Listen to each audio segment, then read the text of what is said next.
nous dirigeons ensemble pour le message de la parole ce matin. Jean 1 qu'on a lu en entièreté et maintenant on va seulement lire les versets 1 à 5. Mais on va en lire à travers le message, on va en lire d'autres dans Jean 1 et un peu partout dans Jean puis dans la parole. Donc, on peut lire dans Jean 1 au verset 1. Au commencement était la parole. Et la parole était avec Dieu, et la parole était Dieu. Elle était au commencement avec Dieu, toutes choses ont été faites par elle, et rien de ce qui a été fait n'a été fait sans elle. En elle était la vie, et la vie était la lumière des hommes. La lumière, lui, dans les ténèbres, et les ténèbres ne l'ont point reçue. Seigneur, merci, on peut s'arrêter comme ça avec la grande ouverture de cet évangile de Jean qui proclame ta divinité, que tu es la parole éternelle, le Verbe incarné. Et Seigneur, on veut considérer cette merveilleuse doctrine de ton incarnation aujourd'hui, Seigneur, et on veut aussi, Seigneur, que ça puisse résonner dans nos cœurs, qu'à travers ce temps des fêtes, on puisse déborder de Jésus. Toi qui es venu à nous, Seigneur, tu nous envoies aussi pour qu'on vienne à des gens qui sont brisés, qui sont dans la tristesse, des fois même des frères et sœurs, des fois des gens qui ne te connaissent pas. Seigneur, que ta parole fasse son chemin dans nos cœurs pour accomplir tes desseins bienveillants, tes desseins de restauration, de rédemption envers nous, ton peuple, et à travers nous aussi, pour ce monde, Seigneur, pour lequel tu es venu il y a 2000 ans, mais qui a encore tellement besoin de toi, Seigneur. Merci qu'on peut s'arrêter comme ça. Et on s'en remet à toi, au nom de Jésus. Amen. La révélation de l'incarnation. On va regarder ça ensemble, c'est le titre du message. Et d'abord, je veux qu'on regarde là, d'emblée la grandeur et la merveille du fait que Dieu s'est révélé à nous en s'incarnant, en venant à nous comme ça. Le verset 14 nous dit « Et la parole », on vient de lire la parole là, dans les 5 premiers versets, mais cette même parole a été faite chair, ça nous parle d'incarnation, et elle a habité parmi nous, pleine de grâce et de vérité. Nous avons contemplé sa gloire, une gloire comme la gloire du Fils unique venu du Père. Il y a plein de choses qui remontent dans mon cœur parce que je suis en train d'étudier pas mal l'Évangile de Jean, puis là, dans le chapitre 1, tout ça, je suis en train de préparer ça pour les messages qu'on va avoir au début janvier. Mais j'aimerais juste aujourd'hui y aller simplement avec quelques pensées que je vais vous partager sur cette incarnation. D'abord, pensez-y. Le Dieu 3 fois saint. Le Dieu qui habite l'éternité. Et qu'est-ce que la Bible nous dit dans Ésaïe à son sujet? Ça nous dit dans Ésaïe 57, 15, « Car ainsi parle le Très-Haut, dont la demeure est éternelle et dont le nom est saint. J'habite dans les lieux élevés et dans la sainteté. » Ce Dieu qui se fait connaître à nous, qui vient à nous, parce que la fin de ce verset-là dans Ésaïe, ça dit « Mais je suis avec l'homme contrit et humilié, afin de ranimer les esprits humiliés, afin de ranimer les cœurs contrit. » Ce Dieu 3 fois saint qui est élevé vient à nous, proche, nous rencontrer. On a aussi Hébreux chapitre 1, l'ouverture d'Hébreux. Et on est dans l'ouverture de Jean ici. Écoutez celle d'Hébreux. Après avoir autrefois, à plusieurs reprises et de plusieurs manières, parlé à nos pères par les prophètes, ça c'est l'Ancien Testament, Dieu dans ces derniers temps, ça c'est le Nouveau Testament, nous a parlé par le Fils. Il l'a établi héritier de toutes choses. Par lui, il a créé l'univers. Le Fils est le reflet de sa gloire et l'empreinte de sa personne. Il soutient toutes choses par sa parole puissante. Il a fait la purification des péchés et s'est assis à la droite de la majesté divine dans les lieux très hauts. Le Nouveau Testament, la Nouvelle Alliance, c'est Dieu qui se révèle par le Fils. C'est pas juste avec des prophètes qui parlaient de la part, c'est Dieu lui-même qui parle de sa propre part dans le Fils, dans Jésus. Et ça, mes amis, c'est le comble de l'amour. Lui qui vient à nous, plein de grâce et de vérité. Nous qui avons besoin de la révélation de Dieu, on a besoin de ça personnellement. C'est pour ça que Dieu, le Saint-Esprit, est celui qui convainc de péché, de justice et de jugement. Il convainc un cœur à la fois. On a besoin aussi d'une révélation complète, pas juste partielle. L'Ancien Testament, ça nous amenait beaucoup de choses précieuses sur Dieu, mais en Jésus, on a cette révélation complète. Jésus qui... ça nous dit, il est la tête du corps de l'Église, il est le commencement, le premier-né d'entre les morts, afin d'être en tout le premier, car Dieu a voulu faire habiter toute plénitude en lui. Mais aussi, on a besoin non seulement d'une relation personnelle, une relation complète, mais une relation transformante. Et ça, on a ça dans 2 Corinthiens, où est-ce qu'on peut lire au chapitre 3, verset 15, « Jusqu'à ce jour, quand on lit Moïse, un voile est jeté sur leur cœur, mais lorsque les cœurs se convertissent au Seigneur, le voile est ôté. Or, le Seigneur, c'est l'Esprit. Et là où est l'Esprit du Seigneur, là est la liberté. Nous tous, dont le visage découvert reflète la gloire du Seigneur, nous sommes transformés en la même image, de gloire en gloire, par l'Esprit du Seigneur. Donc, c'est tout ça, l'incarnation, c'est Dieu qui vient à nous et qui laisse rien de pareil. Quand Dieu se présente dans la vie de quelqu'un, quand Dieu envahit la vie de quelqu'un, il n'y a plus rien de pareil. Les choses anciennes sont passées. Voici, toutes choses sont devenues nouvelles. Et donc, cette révélation qu'on a par l'incarnation, c'est la révélation de ce qu'on est, des êtres dans le besoin. Pourquoi Dieu est venu à nous? Parce qu'on avait besoin qu'il vienne à nous. On était perdus, on était complètement séparés de Dieu, on était des êtres totalement dans le besoin, mais aussi ça révèle qui Dieu est, un être de provision, celui qui est le comble de tous nos besoins. Et donc, c'est là qu'on voit la grâce extraordinaire de Dieu qu'on ne devrait jamais prendre pour acquis quand on parle de la grâce de Dieu. Cette grâce de se révéler à nous, parce que Dieu s'est révélé, oui, dans la création, mais savez-vous, ce n'est pas assez complet. Parce qu'en tant qu'humain, qu'est-ce qu'on fait avec la création? On déforme. Puis au lieu de donner la gloire au Créateur, qu'est-ce que la Bible nous dit dans Romains 1? Bien, on donne la gloire à la créature, puis on adore la créature au lieu du Créateur. Mais Dieu, par sa parole, la Bible, nous donne l'ultime révélation, l'ultime témoignage, c'est-à-dire Jésus, la parole incarnée. Donc, on a la parole écrite entre nos mains, mais Jésus est venu, puis il est la parole, il est venu habiter. Donc, c'est la parole qui s'est accomplie live. On voit ça sur Internet, là, des fois on peut écouter un podcast live. Mais Jésus est venu live. Quand il était là, il a touché les gens, il les a embrassés, il a été vers eux, il les a écoutés, il leur a parlé. Jésus est venu comme ça.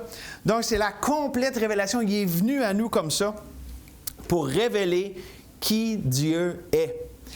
Et c'est complet. Une fois qu'on a Jésus, on ne peut pas avoir plus de Dieu. Ici sur Terre, on sait qu'évidemment, Dieu est tellement grand, Dieu est tellement infini. Même l'éternité ne pourra pas épuiser la grandeur de tout ce qu'on peut comprendre de Dieu. Mais ici, par le Fils qui est venu à nous, on peut connaître tout ce qu'on a besoin de connaître sur Dieu. Puis savez-vous quoi? Si vous êtes un enfant de Dieu, comme moi, n'est-ce pas? On découvre Dieu tout le temps plus. C'est inépuisable. Même en tant qu'enfant de Dieu, on a l'Esprit de Dieu, on a la parole de Dieu. Puis c'est comme, hey, wow, Dieu. C'est pas comme, oh, j'ai appris quelque chose de nouveau dans le sens de, ah, Dieu est amour. Ah non, ça fait longtemps que je sais ça, mais comment ça résonne dans nos cœurs? Oh, Dieu, c'est un réconfort pour mon cœur, t'es amour.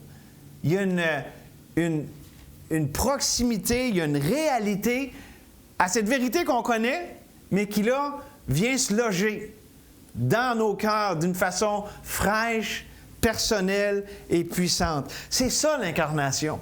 C'est Jésus qui est venu et qui continue de venir à nous. Et lorsqu'on accepte Jésus comme notre sauveur, Dieu ne pourrait pas être plus proche que ça. Il vit en nous. Après ça, tu ne peux pas avoir plus proche que Dieu qui vit en nous, Christ en nous, l'espérance de la gloire. Jésus nous a envoyé son esprit qui crie en nous, Abba, Père. Et donc, c'était mon intro.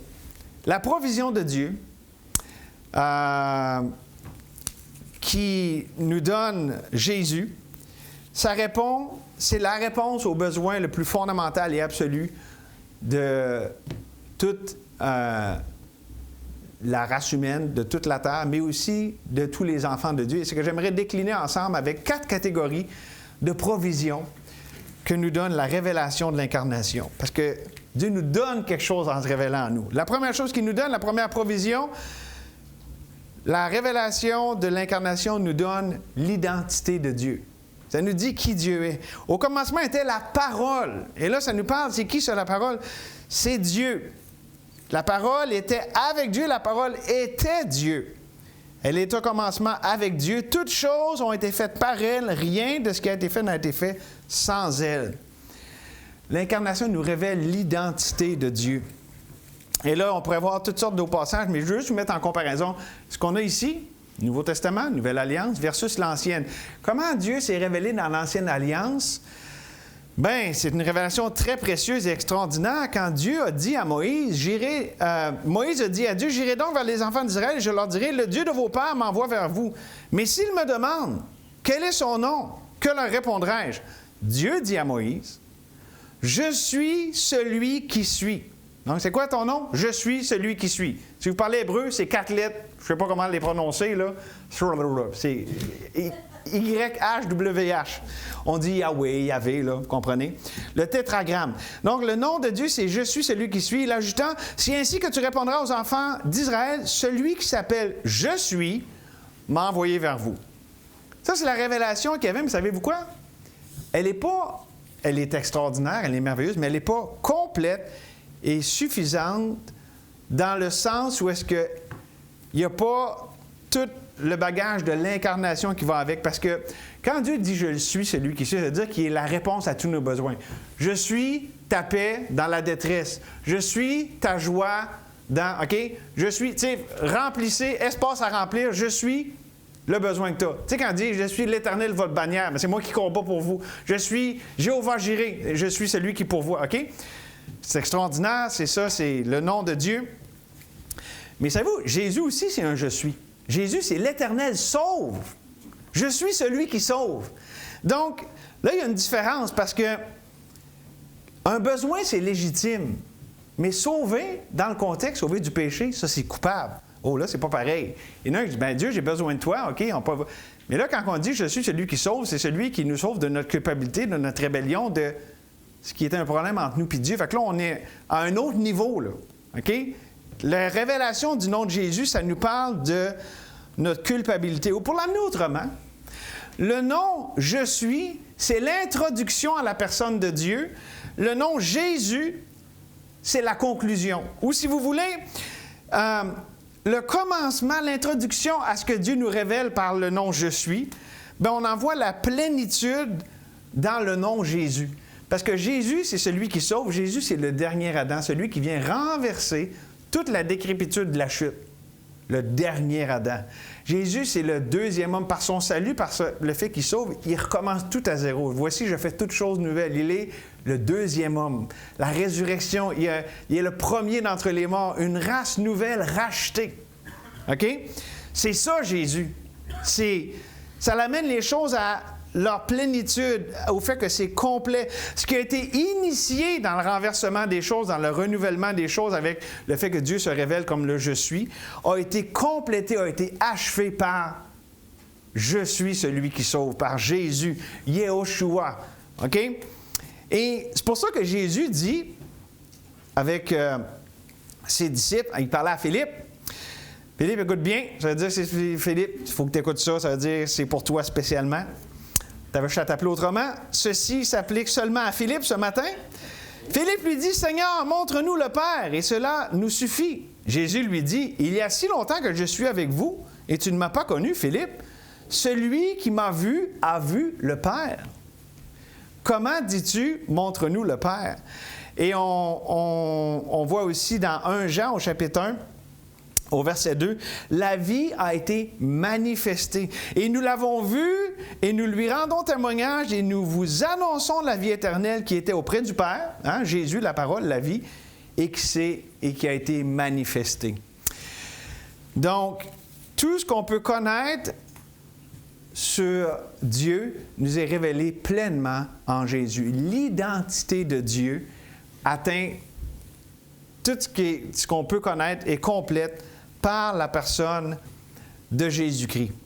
Parce que pensez-y, quand on pense au Père, à Dieu le Père, ça laisse certainement certaines questions en suspens. On s'entend que Dieu est trinitaire, il y a un seul Dieu, Dieu est partout, Ancien et Nouveau Testament, il n'y a pas un Dieu de l'Ancien et un Dieu de Nouveau. Mais l'Ancien Testament révèle premièrement le Père. OK, beaucoup. Je veux dire, il y a les autres personnes de la Trinité, mais il y a beaucoup de la révélation. Les évangiles, Jésus, OK, nous révèle beaucoup la personne du Fils, toute la rédemption. Mais les actes nous révèlent beaucoup la personne du Saint-Esprit, celui qui fait connaître Jésus. OK, donc, chaque personne de la Trinité ont leur temps comme ça dans la révélation de Dieu.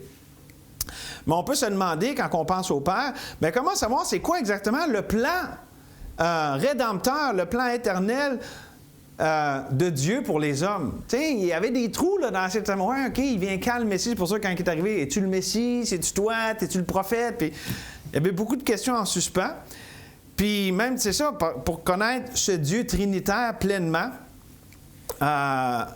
c'était pas complet avec l'Ancien Testament. Mais qu'est-ce qu'on a lu? Je le relis.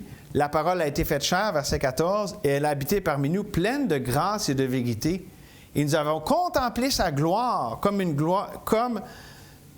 comme la gloire du Fils venu du Père. Puis regardez aussi le verset 18. Personne n'a jamais vu Dieu, Dieu le Père. Dieu le Fils unique, qui est dans le sein du Père, est celui qui l'a fait connaître. Voyez-vous comment Jésus, son incarnation, nous révèle Dieu d'une façon qui n'était pas connue avant. Donc, l'identité de Dieu nous est pourvue, nous est donnée comme ça par le Fils. Le Fils est celui qui fait connaître le Père par le ministère du Saint-Esprit, parce que le Saint-Esprit aussi joue son rôle là-dedans. Quand le Consolateur sera venu, c'est Jésus qui a dit ça, il vous enverra de la part du Père l'Esprit de vérité qui vient du Père. Il rendra témoignage de moi. Donc Jésus, on peut dire, est le révélateur de l'identité de Dieu. Et je dirais, si vous êtes un enfant de Dieu, il nous révèle aussi l'identité que nous avons en lui. Parce que quand on regarde dans le Nouveau Testament, tout ce qui est en lui, ce que Dieu a fait de nous, c'est révélé là aussi dans la personne et l'œuvre de Jésus. Donc, notre identité, l'identité de Dieu révélée par le Fils. Deuxième chose qui nous est pourvue, qui nous est donnée par la révélation de l'Incarnation, l'œuvre de Dieu nous est révélée.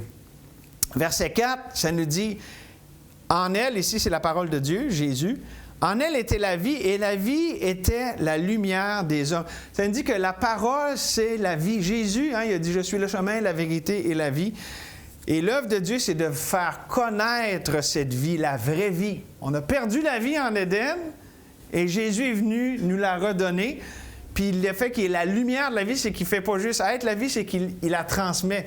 Il jette la lumière sur les ténèbres de nos cœurs. Et il faut comprendre, j'ai un message trinitaire ce matin, on parle de l'incarnation, mais la mission de sauvetage, de la rédemption, le Dieu trinitaire au complet est impliqué là-dedans dans cette délivrance, parce que en aucun temps, dans toute l'œuvre de la rédemption, une des personnes de la Trinité a agi indépendamment de l'autre. Il y en a qui pouvaient avoir le spotlight, un rôle, comme je l'ai expliqué tantôt, mais c'était tous... Parce que Dieu est en harmonie avec lui-même. Quand il fait quelque chose par le Fils, il est incarné, il est envoyé par le Père, il dépend complètement du Saint-Esprit. Il y a tout le temps cette symbiose, OK? Et donc, quand on parle ici de l'œuvre de Dieu, on voit que Dieu le Père a envoyé Dieu le Fils dans la puissance du Saint-Esprit pour accomplir la rédemption de l'humanité. C'est pour ça qu'on peut lire dans Tite, au chapitre 2, verset 14, « Il s'est donné lui-même, ça nous parle de Jésus, il s'est donné lui-même pour nous afin de nous racheter de toute iniquité et de se faire un peuple qui lui appartienne, purifié par lui et zélé pour les bonnes œuvres. » Donc, le Fils envoyé a ici nous a rachetés et tout ça, ça s'est fait par la puissance du Saint-Esprit. Et Jésus étant issu du Père par le Saint-Esprit, c'est ça aussi l'incarnation, il est né d'une vierge par le Saint-Esprit, lui qui est sans péché, il est venu à nous et qu'est-ce qu'on voit? Bien, sa vie, elle culmine, OK, il est venu comme ça c'est le point de départ, mais comment que sa vie termine? Elle culmine avec son sacrifice, sa résurrection des morts, donc son œuvre est accompli par la croix puis la résurrection, ce qui est la preuve qui était complètement et parfaitement acceptée, agréable à Dieu le Père. Mission accomplie. Dieu l'a envoyé. Il a fait exactement. Pourquoi? Parce qu'il ne dépendait pas de lui-même, il dépendait de Dieu constamment. Hein, c'est pour ça que Jésus, quand il parle, il dit « Je ne fais rien de moi-même, tout ce que je vais faire au Père, je le fais. » Et tout ça, c'était justement par le Saint-Esprit. Et encore plus que ça, Jésus est remonté au ciel, s'est assis à la droite du trône de Dieu le Père. Et maintenant, il œuvre, il intercède pour nous. Hein? Il est notre avocat auprès du Père. Quand Satan, l'accusateur, nous accuse, Jésus-Christ, le juste, est celui qui plaide pour nous. Et tout ça, ça nous explique pourquoi le Fils, Jésus, qui s'est incarné, qui est venu à nous, il est celui qui est venu achever, compléter l'œuvre trinitaire de la rédemption. C'est le Fils, lorsqu'il est devenu un homme semblable à nous, qui a accompli complètement cette œuvre du Dieu trinitaire. Et là-dessus, j'ai retenu Romains au chapitre 8. En fait, je n'ai pas mis le verset 1, mais je vous le dis. Le verset 1, ça dit « Il n'y a maintenant aucune condamnation pour ceux qui sont en Jésus-Christ. En effet, la loi de l'Esprit de vie en Jésus-Christ m'a affranchi de la loi du péché et de la mort. Car... chose impossible à la loi, parce que la chair la rendait sans force, Dieu a condamné le péché dans la chair en envoyant, ça c'est un très bon verset sur l'incarnation.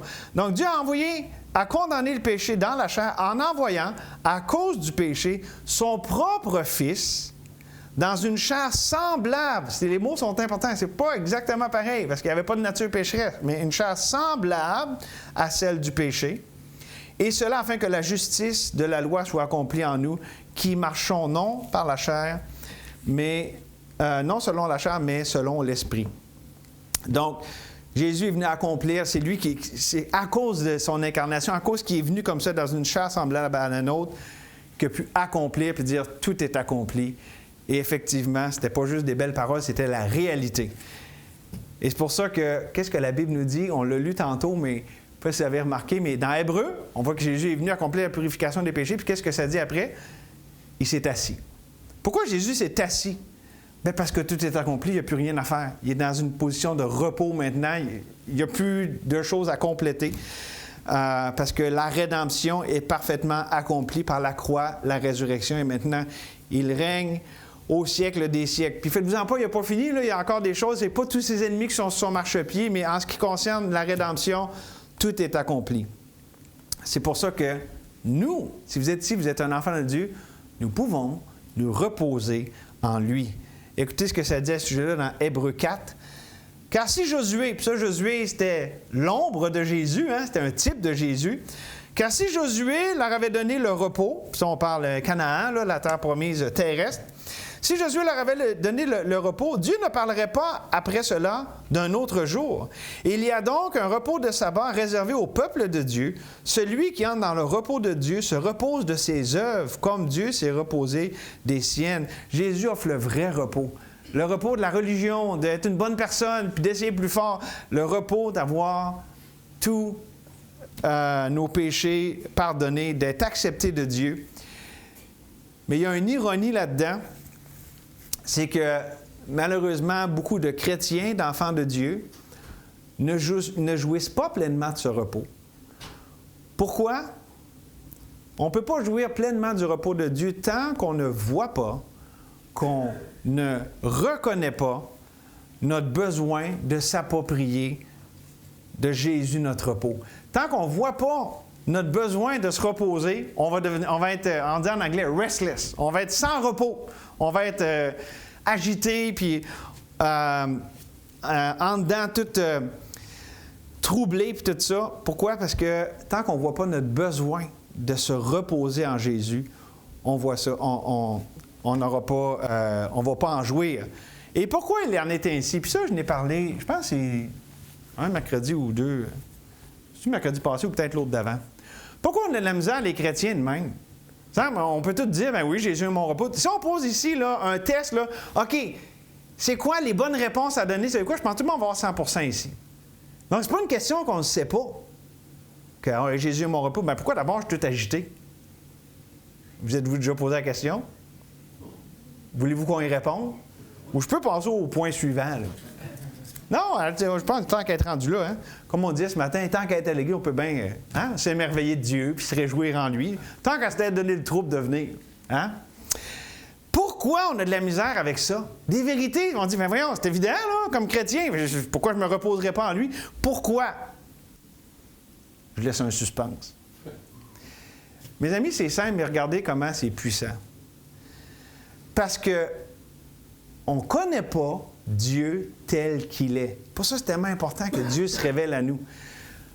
Même en tant qu'enfant de Dieu, on peut avoir une image de Dieu, une conception de Dieu qui n'est pas selon la parole. Par exemple, un Dieu qui a les bras croisés puis qui nous regarde de même puis qui dit « T'as encore fait cette niaiserie-là, toi.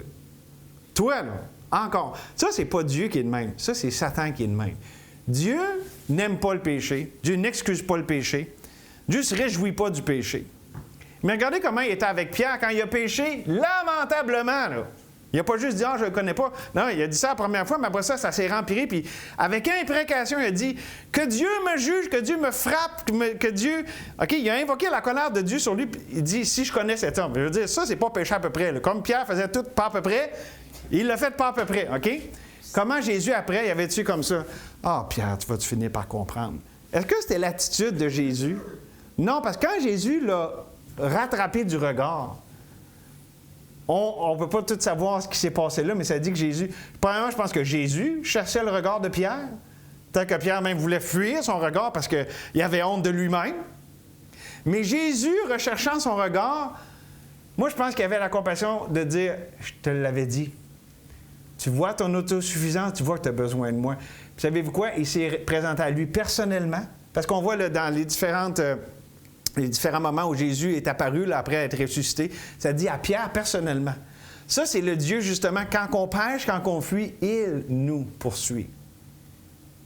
Puis si on n'a pas cette perception de Dieu-là, mais qu'on le voit qu'il n'est pas content et on ne peut pas s'approcher, parce que là, tu sais, il faut qu'on attende un bout qu'il finisse de choquer ou je sais pas. On le traite humainement, puis on ne voit pas comment. Non, Dieu, savez-vous quoi? Pensez-vous que ce n'est pas le jeu de Satan, lorsqu'on pêche, de nous garder loin de Dieu? Ah, tu fais bien là, de rester loin de Dieu, Dieu n'est pas content de toi. Pensez-vous que ça réjouit plus Dieu ou plus Satan? Parce que Dieu, quand on pêche, évidemment qu'il n'est pas content, puis il est attristé. Mais il dit, viens à moi, puis il nous cherche du regard. Puis il dit, viens à moi, je suis là.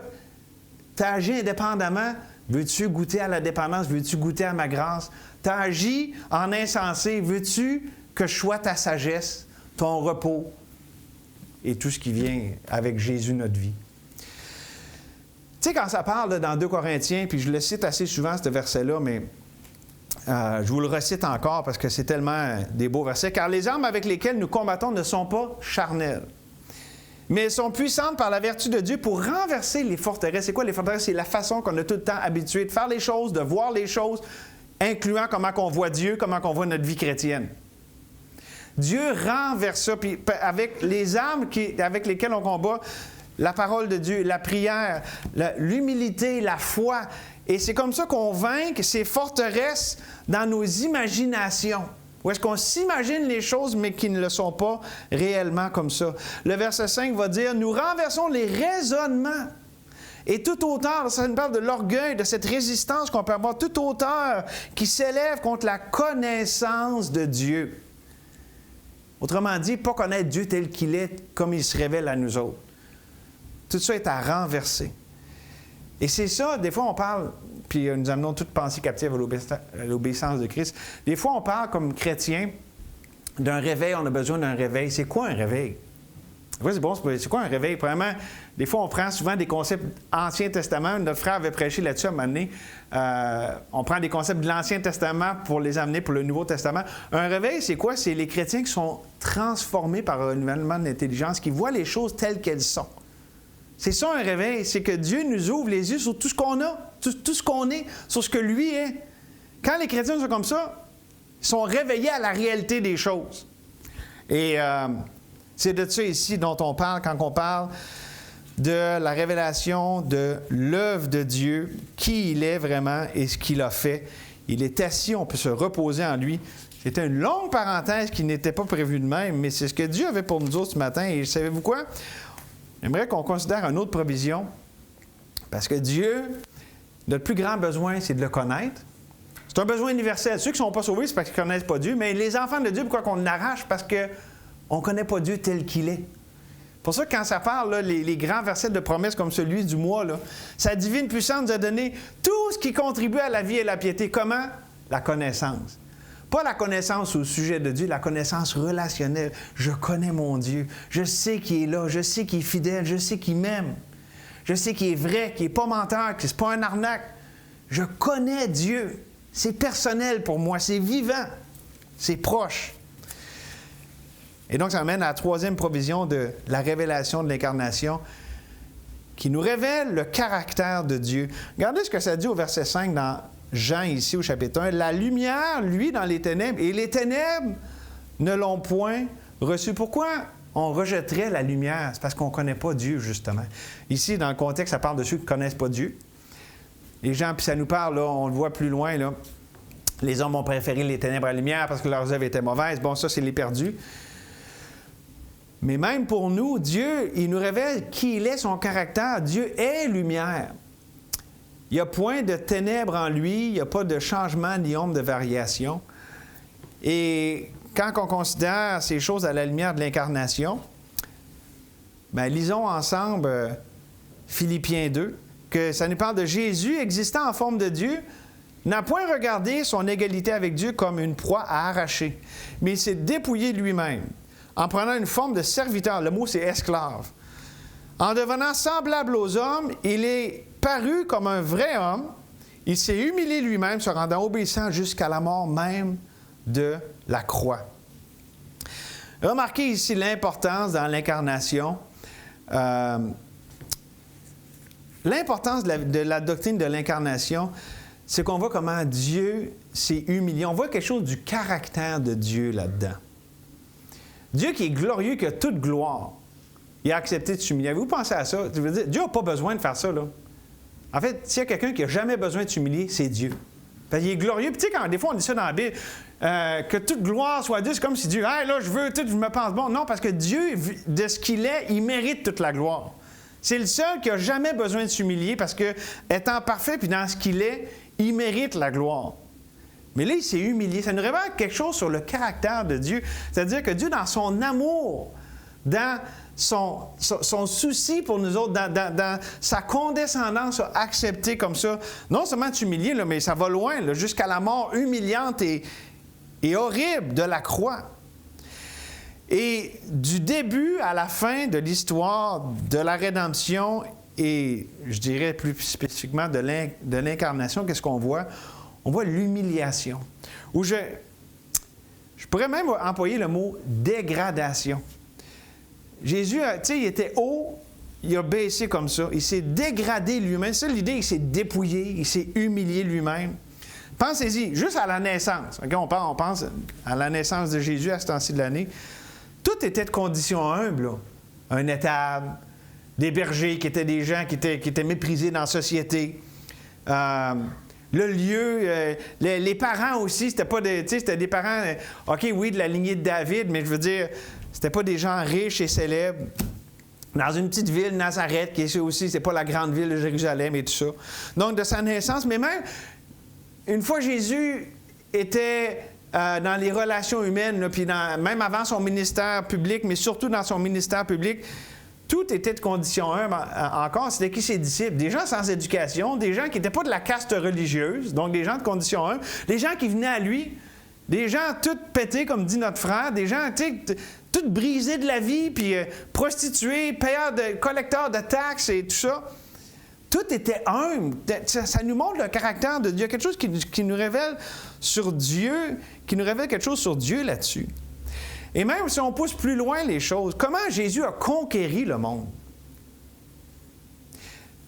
Écoutez ce que ça dit dans Hébreux, au chapitre 2. Ainsi donc, puisque les enfants participent au sang et à la chair, il a également participé lui-même, okay, Jésus, afin que par la mort, Il rend impuissant celui qui avait la puissance de la mort, c'est-à-dire le diable. Il délivre tous ceux qui, par crainte de la mort, étaient toute leur vie retenus dans le péché. Dans la servitude, pardon, j'avais perdu ma ligne. Donc, qu'est-ce que ça nous dit ici? Jésus a conquéri en étant conquéri. Je veux dire, c'est pour ça que les gens avaient de la misère à l'accepter. Voyons, c'est un roi, il est supposé de conquérir, puis nous tasser Rome. Puis là, il avait l'air du gars le plus conquis qu'il n'y a pas, là. Voyons, on s'entend, là, c'est comme ça qu'il a conquis comme étant celui qui est totalement conquis par la puissance étrangère de Rome et par le leadership d'Israël. Il n'est rien, c'est pas le bon, c'est pas lui. C'est comme ça qu'il a conquis. Est-ce qu'on apprend quelque chose sur le caractère de Dieu quand on pense à ça? Mais aussi, on peut se demander, pourquoi? Pourquoi c'est totalement contre-intuitif? Pourquoi la nature si contre-intuitive de l'incarnation puis de l'Évangile? Pourquoi ça fait tellement pas de bon sens à la pensée humaine, à la norme humaine? Parce que l'incarnation, c'est la révélation du caractère de Dieu en Jésus-Christ il nous révèle notre situation de par ce qu'il a fait lui-même. Parce que quand on regarde Jésus, on voit juste quelque chose, ça nous dit, c'est prophétisé dans Isaïe, méprisable, les gens n'en faisaient aucun cas. Ça nous révèle quelque chose sur nous, ça. Comment on considère Dieu. Parce que Dieu, dans sa sagesse, ça nous dit dans 1 Corinthiens, il a choisi les choses faibles, il a choisi ce qui est la folie pour le monde. Okay? La croix, pour nous qui sommes sauvés, c'est la puissance de Dieu, mais pour ceux qui périssent, c'est de la folie.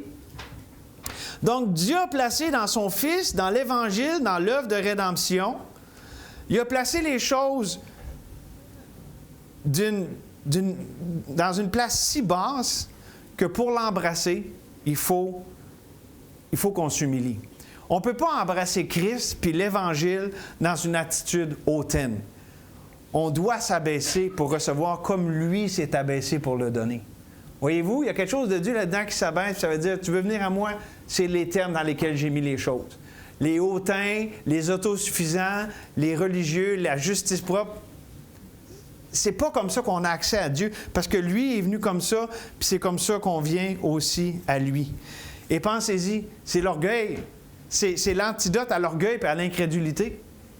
Qu'un roi si méprisable, qu'un sauveur qui a tellement pas de l'air glorieux, comment je pourrais lui donner toute cette valeur puis mettre toute ma confiance en lui? Il faut que je m'abaisse, je ne peux pas m'appuyer sur la sagesse humaine. Dieu l'a voulu ainsi, ça révèle quelque chose sur qui il est. Et ça nous révèle aussi ce que nous sommes. Et là, il y a une loi spirituelle là-dedans. Hein? Quand ça dit ici que par la mort, il a vaincu celui qui avait la puissance de la mort est vaincue par la mort.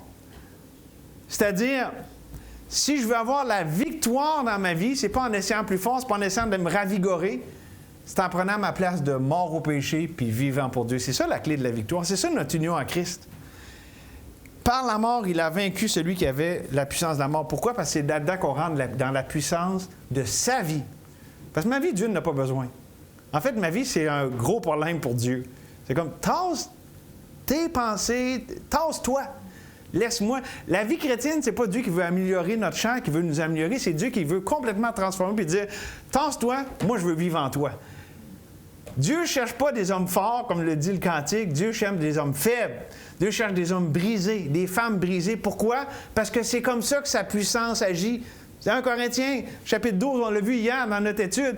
Je veux dire, la grâce de Dieu est suffisante, mais elle s'accomplit dans la faiblesse. Parce que c'est là que la puissance de Christ se manifeste. Et donc, c'est parfait comme ça. Dieu qui s'assure qu'on abandonne toute autosuffisance orgueilleuse et qu'on place tout notre espoir, toute notre confiance dans ce Sauveur qui semble si faible et fragile, mais qui en fait est le Dieu Tout-Puissant. N'est-ce pas que Dieu est paradoxal des fois? Parce que Dieu veut il n'y a pas de sagesse, il n'y a pas d'intelligence devant Dieu. Dieu veut qu'on s'appuie sur lui. Ça m'amène à conclure avec la 4e provision de la révélation de l'incarnation. Qu'est-ce qu'elle nous donne, cette révélation de l'incarnation? Elle nous révèle la grâce de Dieu. J'aime tellement le verset 14, c'est le thème pour 2025. La parole a été faite chair et elle a habité parmi nous comment?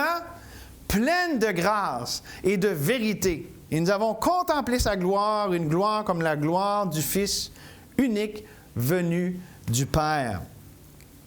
Et j'aimerais vous mettre en parallèle Tite 2,11, « Car la grâce de Dieu, source de salut pour tous les hommes, a été manifestée. » C'est qui la grâce? C'est Jésus. Jésus est la grâce de Dieu qui a été manifestée, qui nous a été donnée. Elle est venue à nous pleine de grâce et de vérité, cette parole, Jésus, la parole incarnée. Et là-dessus, je conclue, là. Il y a deux éléments que la grâce de Dieu, deux éléments fondamentaux. La grâce de Dieu nous donne la paix avec Dieu. Quand on n'est pas un enfant de Dieu, on a besoin d'être en paix avec lui parce qu'on est dans la rébellion, on est dans le rejet. Dieu, je veux vivre la vie à ma manière. Mais quand on reçoit la grâce de Dieu, la Bible nous dit dans Romains 5,1 que par lui, étant justifiés par la foi, nous avons la paix avec Dieu. Et quand on est un enfant de Dieu comme ça, qui a la paix avec Dieu, ce qui est merveilleux, c'est qu'on peut aussi marcher dans la paix de Dieu. La paix de Dieu qui surpasse toute intelligence. Ça, c'est quand dans le quotidien, dans la vie de la foi d'un enfant de Dieu, quand on arrive avec les problèmes, les choses qu'on vit, on prie, on supplie Dieu, puis là, on arrive à dire « Merci Seigneur », on a des actions de grâce pour le fait que « OK Seigneur, je ne comprends pas, mais j'accepte tes voies ». La paix de Dieu qui surpasse toute intelligence. Garde, un terme militaire, garde, est au garde à vous pour garder nos cœurs et nos pensées en Jésus-Christ, notre Seigneur. Puis aussi, ça nous donne la paix les uns avec les autres. Quel beau passage dans Éphésiens 2. C'est pourquoi autrefois païens dans la chair. Ça, c'est nous, ça. Appelés incirconcis par ceux qu'on appelle circoncis, et qui le sont en la chair par la main de l'homme. Souvenez-vous que vous étiez en ces temps-là sans Christ, privés du droit de cité en Israël, étrangers aux alliances de la promesse, sans espérance et sans Dieu dans le monde. Mais maintenant, en Jésus-Christ, vous qui étiez jadis éloignés, vous avez été rapprochés par le sang de Christ, car il est notre paix, les uns avec les autres. Il est notre paix, lui qui des deux n'en a fait qu'un et qui a renversé le mur de séparation de l'inimitié. Donc la paix est le fruit de la grâce. Puis aussi l'adoration. Jésus, qu'est-ce qu'il dit dans Jean? Il dit, viens le moment, parce qu'il parlait avec la femme samaritaine, « Ah, vous adorez sur cette montagne-là à Jérusalem, nous on adore sur celle-là. » Elle mettait ça géographique. Mais Jésus dit non, vient le moment où est-ce que le Père recherche ceux qui l'adorent en esprit et en vérité. C'est plus sur une montagne, c'est en esprit et en vérité. Donc, qu'est-ce que la grâce de Dieu restaure? La paix et la réelle adoration. Et ça, c'est pensez-y, là. C'est ce qui est fondamental avec Dieu, là. D'être en paix avec lui, puis avoir sa paix qui garde nos cœurs, nos pensées, puis l'adorer, là, pas être un petit religieux qui fait toutes les choses comme on est supposé, non, d'avoir une relation vivante. C'est ça, l'adorer en esprit et en vérité. C'est pas du fake, c'est du réel. Et ça a été prophétisé dans Zacharie 11,7, où est-ce qu'on peut lire « Alors, je me mis à perdre les brebis destinées à la boucherie, assurément les plus misérables du troupeau. Je pris 2 houlettes. J'ai appelé l'une grâce et l'autre union. Et je fis paître les brebis. » Dans le fond, Dieu nous unit à lui, la paix de Dieu. Et dans sa grâce comme ça, on peut maintenant être unis à lui et l'adorer en esprit puis en vérité. Donc, savez-vous c'est quoi que j'ai à dire pour terminer? Si Dieu s'est fait connaître à nous comme ça, si Dieu est venu à nous plein de grâce et de vérité, si l'incarnation nous révèle tant au sujet de Dieu, pourquoi on ne fait pas simplement aller à ce Dieu pour dire « Dieu, je veux plus de toi ». Pas plus de tes gamiques, de tes gadgets, puis c'est beau les bénédictions de Dieu, puis on est reconnaissant. Mais Dieu, je veux plus de toi pour toi. Je veux te découvrir. Tu es tellement grand, tu es tellement merveilleux, je veux plus m'émerveiller. C'est un beau mot qui a été amené ce matin dans le temps de prière, en haut. Je veux m'émerveiller de toi. Montre à mon cœur la grandeur de qui tu es. Seigneur, oui, on vient à toi parce que c'est ce qu'on désire. Toi. Et Seigneur, merci que c'est le désir dans tous tes enfants. Ah, bien imparfait qu'on soit, bien pas fier de nous aussi qu'on peut être souvent. Mais on veut regarder au-delà, Seigneur, à ce que tu révèles être, à ce que tu nous dis que tu es dans l'incarnation. Quelle vérité précieuse. On veut les méditer, on veut les chérir. Et Seigneur, merci aussi que tu es près de ceux qui t'invoquent, même qui ne te connaissent pas encore, mais Seigneur, celui qui t'invoque, ça nous dit dans ta parole, celui qui invoquera le nom du Seigneur sera sauvé. Merci que tu es celui qui sauve. Ici, s'il y en a qui ne te connaissent pas encore, ou qui vont écouter ce message plus tard, Seigneur, fais porter du fruit éternel. Autant chez tes enfants que chez ceux qui ne te connaissent pas encore, Seigneur, par ta grâce. Merci pour ce temps ce matin. Merci, Seigneur, pour toi. Et oui, qu'on te désire toi, pour toi, tout simplement, Seigneur. Parce que c'est complet, c'est tout ce dont on a besoin. C'est toi, Seigneur. On a tout pleinement en toi. Merci. Au nom de Jésus. Amen.